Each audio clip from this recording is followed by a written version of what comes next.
So padayon mayungtag sa tanan. So umana ta sa atong health orientation. And then napada diri karon sa ilang barangay hall. Okay, so mo ilang barangay hall. But actually no, before nakakuha naman ta diri. But then kay schedule man na to karon, so at least no siguro ikatulo, ikaupat guro na to ning balik diri no sa may, of course nata sa may barangay Tubod, Bakong. Okay? So muni atong AM schedule nato no sa atong health orientation. Okay? So nata silang barangay hall nila.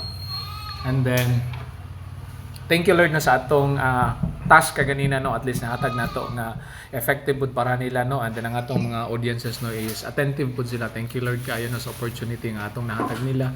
And then Lord, salamat kaayo no for the blessings. Of course no, this afternoon no, we declared for safe travel, and then atong scheduled karong hapon is of course walay lain kundi ang East Balabag nato. Okay?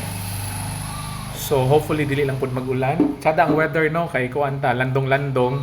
And then a few minutes no mugikan na pud ta. Okay? Padulong sa may balik sa tas Dumaguete no before ta matug Valencia no kay mo take tag lunch. No, anyway, nakadala na tag pipila no para sa atong lunch na to. Okay? So salamat kay sa tanan no for the opportunity. Okay? So kita-kit sa sunod no. Amping tanan. Bye-bye. God bless everyone.